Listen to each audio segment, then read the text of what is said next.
There is probably such a thing as checking too few of those boxes. If you think about leadership, service, research, and clinical as sort of these boxes, if you are highly deficient in one, it's already a pretty big strike against you.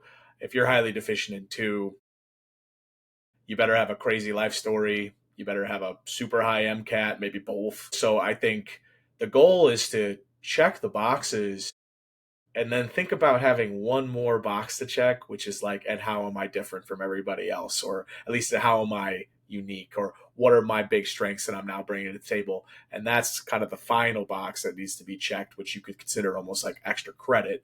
But that's probably what's going to elevate you.